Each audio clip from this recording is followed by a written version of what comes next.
이재명 더불어민주당 대표가 성남FC 후원금 의혹과 관련해 오전부터 검찰 조사를 받고 있습니다. 조사에 앞서 이 대표는 혐의를 전면 부인했습니다. 취재기자 연결해서 자세히 알아보겠습니다. 신선희 기자. 네, 수원지검 성남지청에 나와 있습니다. 피의자로 출석한 이재명 더불어민주당 대표는 오전 10시 50분쯤부터 지금까지 약 7시간 동안 성남FC 후원금 의혹과 관련해 검찰 조사를 받고 있습니다. 이 대표는 소환에 맞춰 모여든 지지자들과 맞불 집회를 벌이는 보수단체들로 청사 인근은 여전히 붐비고 있는데 수백 명의 경찰 인력도 배치돼 만일의 사태에 대비하고 있습니다. 이 대표는 들어가기 전 당 관계자와 수많은 취재진이 애워싼 가운데 10분가량 입장을 밝혔는데요. 먼저 들어보시겠습니다. 국민 여러분, 소환 조사는 정치 검찰이 파놓은 함정이라는 거 잘 알고 있습니다.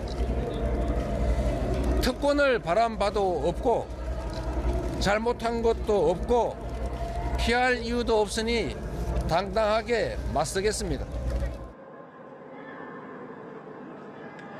이어 이번 조사는 수년간의 수사로 무혐의 처분된 사건을 끄집어내 없는 죄를 조작하는 사법 쿠데타라며 검찰을 향해 날을 세웠습니다. 이 대표의 검찰 출석 조사는 2018년 친형 강제 입원 사건 뒤 4년여 만인데 지난 대선에 출마하며 불거진 의혹과 관해서는 처음입니다.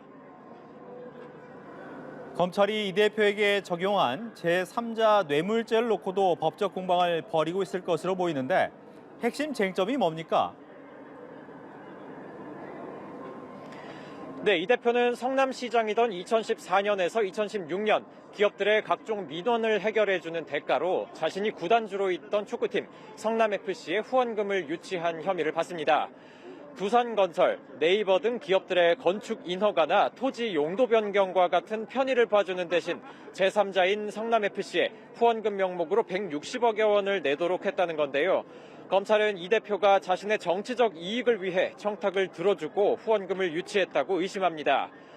검찰이 적용한 제3자 뇌물 제공 혐의는 공무원이나 중재인이 직무에 관해 부정한 청탁을 받고 제3자에게 뇌물을 주게 하거나 이를 요구 또는 약속했을 때 성립합니다. 이 대표가 개인적으로 돈을 챙긴 사실이 없어도 기업들이 성남FC에 준 돈과 청탁 사이에 대가 관계가 있다면 적용될 수 있는 겁니다. 이 대표에 대한 부정한 청탁이 있었는지, 이 대표가 이를 알고 관여했는지 여부가 조사의 쟁점인 것으로 보입니다. 검찰은 성남시에 후원금 요구가 있었다는 기업 관계자 진술과 기업들이 시에 보낸 민원 공문 등을 주요 증거로 보고 있습니다. 반면 이 대표는 기업들에 대한 각종 인허가 처분과 후원금 유치 모두 적법했다는 입장입니다. 기업들을 유치해서 세수를 확보하고 일자리를 만든 일이 성남 시민구단 직원들이 광고를 유치해서 성남 시민의 세금을 아낀 일이 과연 비난받을 일입니까? 이 대표를 동행한 민주당 지도부도 기자들을 만나 답을 정해놓은 보복 수사라고 검찰을 비판했습니다. 한편 이번 조사에는 문재인 정부 초대 검찰국장과 고검장을 거쳐 법무연수원장을 지낸 박균택 변호사가 변호인으로 직접 입회해 검찰 예봉에 맞섰습니다. 조사는 오늘 밤 늦게까지 이어질 전망입니다. 지금까지 수원지검 성남지청에서 연합뉴스TV 신선재입니다.